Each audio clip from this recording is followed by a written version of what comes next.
From PBS News Student Reporting Labs and WETA, this is On Our Minds with Evelyn and Eason, a podcast made by teens for teens, telling stories about who inspires us.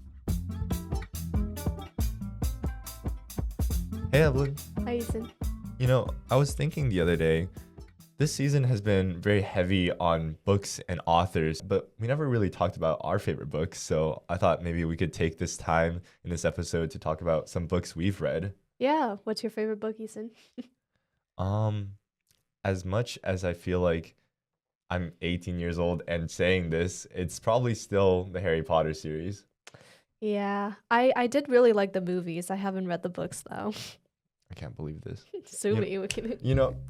Okay, I read Harry Potter like 20 times. That's how obsessed with Harry Potter I was. Like in Chinese. Each book 20 times. Like the whole thing, like the series 20 times. Oh my God. And Percy Jackson. That was really good. Okay, so what did you take away from Harry Potter? Voldemort was bad. Harry Potter was good. Good guys versus bad guys, and then Harry Potter was a cool guy that won. Yeah, so I feel like a lot of the overall theme with these kinds of like children fiction is that there's a very distinct line between good and evil. But I feel like in real life, the line between good and evil is more nuanced and more vague. Yeah, I agree. I think, it's easy in Harry Potter or like Harry Potter or Percy Jackson to go like, you're the hero, Harry. Voldemort tried to kill your mom, and then you're gonna go find your way through the wizarding world and like kill Voldemort in the end, and you're the big hero everyone talks about. But I think like in the real world, it's really hard to say that, and a lot of that is where the justice system comes in. Our justice system of everyone's innocent until proven guilty, but then there comes a problem. What if you're wrongly accused of something that you didn't do? Yeah, that really relates to our conversation today with Bryan Stevenson, who's the author of Just Mercy. And if you haven't read the book or seen the movie, here's what you need to know. So it's a true story, and after graduating from Harvard Law School, Bryan Stevenson moved to Alabama. One of his first cases was defending Walter McMillian, who was sentenced to death for a murder he didn't commit. The story follows Stevenson as he tirelessly fights for McMillian's life. Well, hi, Mr. Stevenson. Thank you so much for speaking with me today. It really is an honor. Oh, well, thank you. Appreciate that. I want to say I read your memoir, Just Mercy, a few years back when students at Brookline High School were required to read it as incoming freshmen. It pushed me to action. It pushed a lot of my friends to action, take work in the community, volunteer, serve the underserved. And so I do just want to say thank you. Well, that's wonderful. Thanks for sharing that. Absolutely. Just Mercy resonated very deeply with me, resonated with a lot of people, especially the story of Walter McMillian, who was convicted of a murder that he did not commit, sentenced to life in prison. You were a young lawyer working to try and get his conviction overturned, and you worked for many, many years on that. How did you keep yourself going through, the frustration that accompanied that? Yeah, I think whenever you are trying to help somebody who's being unjustly treated, he was condemned to execution. He was locked into a cell. For me, you keep going because you know that whatever you're struggling to overcome, whatever the challenges you're facing, they're even greater for your clients. And going into his community and meeting people who also felt convicted by his circumstance because they were there with him when this crime took place, and they felt like they were being convicted, they were being sentenced, being disbelieved, being marginalized, being ignored, and living or seeing people living with the burden of all of that, you just want to respond. And however challenging it was for me, for us, and it was challenging. We got death threats and bomb threats, and all kinds of people kept trying to prevent us from doing the things we needed to do to exonerate him. But I never forgot that things were much worse for the people I was representing, for him, for his family, for that community. And that gives you a perspective. And I think when you know that whatever the weight you're carrying isn't the heaviest weight, that other people are carrying things heavier than that, it makes you believe that if they don't stop, you don't stop. If they don't give up, you don't give up. And that's the power of being in relationship with the people that you represent. And that's the great gift that my work has given to me is, I've been able to stand next to people who are condemned, who are imprisoned, who are disfavored, who are sometimes hated. And when you get to stand next to someone in that situation, you can sometimes harness, the power of grace and mercy and love and see some really beautiful things come out of that. So that's very energizing. And that has certainly sustained my work. Could you ever have imagined growing up that, you would have written an award-winning memoir and have a movie based on your life story? Yeah, no, I could not imagine that at all. I'm still surprised, to be honest, by everything I've been able to experience. I just wanted to make my mom proud. Just wanted to make the people in our community proud. Because we were marginalized, and we were told for so long that we weren't fit to be in these public spaces. And so whether it was on an athletic field or in some musical space or in an academic space, I just wanted to persuade people that they were wrong about the community that I came from. And that was one of the really animating aspects of my life as a teenager. But I had no idea that I'd get to do some of the things I got to do. I just wanted to make a difference for the people around me who I saw suffering. And that's the upside, if you will, of growing up where I grew up. I got to understand the harm that's connected with bigotry and hatred. I got to see the harm of poverty and exclusion. I got to see the harm of disfavoring a group of people. And because I saw that, I never doubted that there was a need to address that. I didn't want to be hated by my peers. I wanted to do well. I played sports and I played music, and music, probably even more than sports, really helped me to cope as a teenager, because it was a place where you could just get lost. And I started playing the piano when I was very small, very young, and it became just this really sacred space where you could go into that world and imagine things and experience things and hear things that felt beautiful and affirming. And I was fortunate to be in a place where, despite a lot of economic hardship, there was also a lot of love. That's why I work so hard with the kids I represent now, when I see that they haven't experienced the kind of love that every teen should experience. Being a teenager is hard, just in a lot of ways.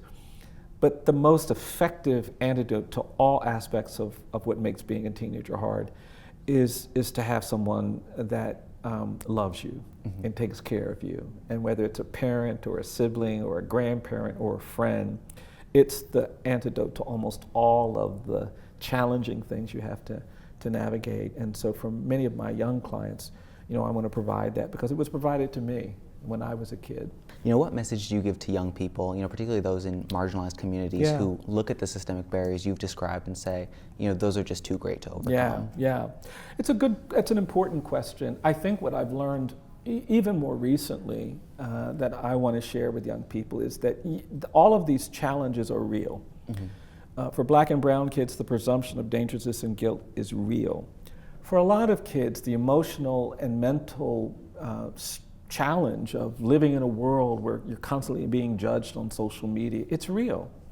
The barriers, the pressures, all of that is real. And so it's easy to feel like it's just more than you can manage. And what I feel a need to kind of share with people is that there are people who have come before us who have found a way to do so much more with so much less. They found a way to persevere and to survive and to overcome hardships and difficulties.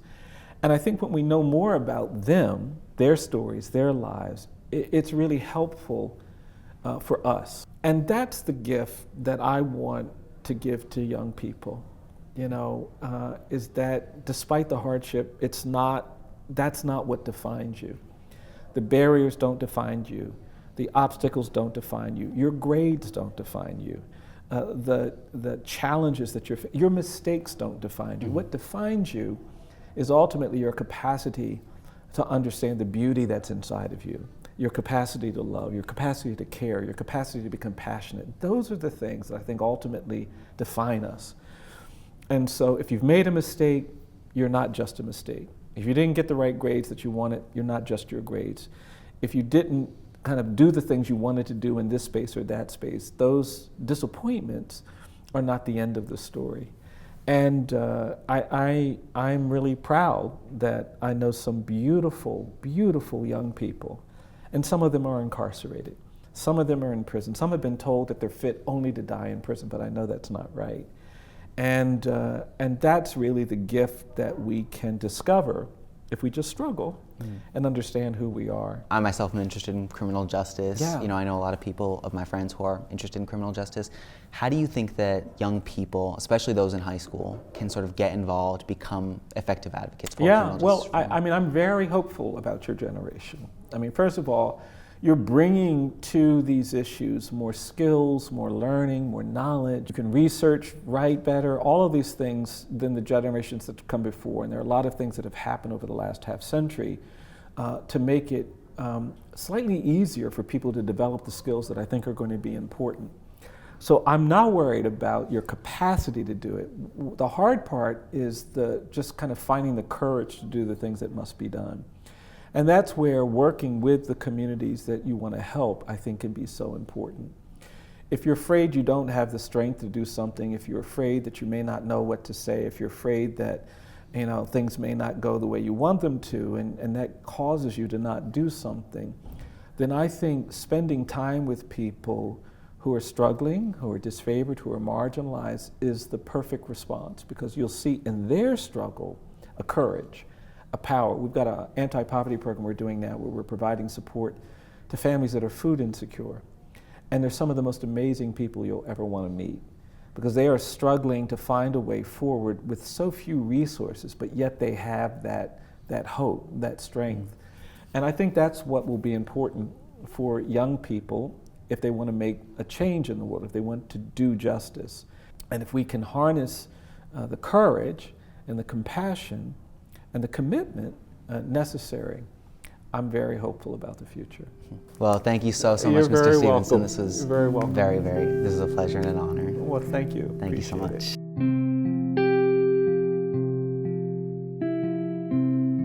One of the things that really stood out to me during the conversation was Bryan Stevenson saying that what truly defines us is our ability to recognize our inner beauty. And I definitely agree with that message, but I think for a lot of teenagers out there, they might find this message slightly abstract in the sense that it's not concrete enough for them to know what type of action to take in order to find that inner self-love and confidence. So I kind of wanted to ask about your perspective on this. Yeah, I think it's an abstract concept to just tell someone to be like, have confidence in yourself, find the beauty in yourself. It's kind of hard to do that alone, which is why I think another part of this interview comes in where he says, the most effective antidote to all the aspects of what makes a teenager hard is just someone that loves you and takes care of you. I think it's, this season's theme is who inspires you. And it's great to find that person who inspires you and having that someone that supports you and allows you to discover that beauty in yourself. Yeah, I agree. And I often find that the people around me that have the most amount of self-confidence and self-love are people who are surrounded by a very loving and supportive community. I don't know if you've noticed that. So you need to find those people in your life. And it's wonderful how Bryan Stevenson even says in this interview, he kind of gives me a little bit of that inspiration and like self-confidence. I think he said, he has great hopes for our generation. And that doesn't only apply to criminal justice. I think it's really nice to hear that coming from an older generation, because all you hear is just like people talking about how our generation's like bad, how we don't have a good attention span, how we can't figure out like how to do things the old way, or like we don't have enough like grittiness in our life. But it's great to hear that people do have belief in our generation. We do have our strong suits. Yeah, I mean, I agree with his perspective on that. I think our generation is almost more efficient when it comes to spreading information and advocacy around, because we have tools like this podcast. Just one more episode from this season. We'll be hearing stories from inspiring leaders and mentors in our communities. Today's segments were produced by Kiran from Brookline, Massachusetts. Lead podcast producer Briget Ganske produced this episode with editing and mixing by Genesis Magpayo and help from Wyatt Mayes. Ryan James is our camera and audio operator. Approval and oversight by editorial director Marie Cusick and executive producer Leah Clapman. Theme music by Isaiah Brown. Additional music from Blue Dot Sessions. See you next week.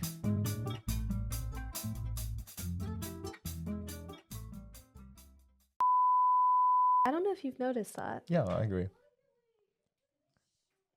Yeah, we agree. I was just waiting for that to oh, okay. back down. Yeah. Okay, what did I even say before? I was like, I don't remember. It's your fault for posing such a deep philosophical question that it's not doomed a us deep all. philosophical question. It's just a hard question.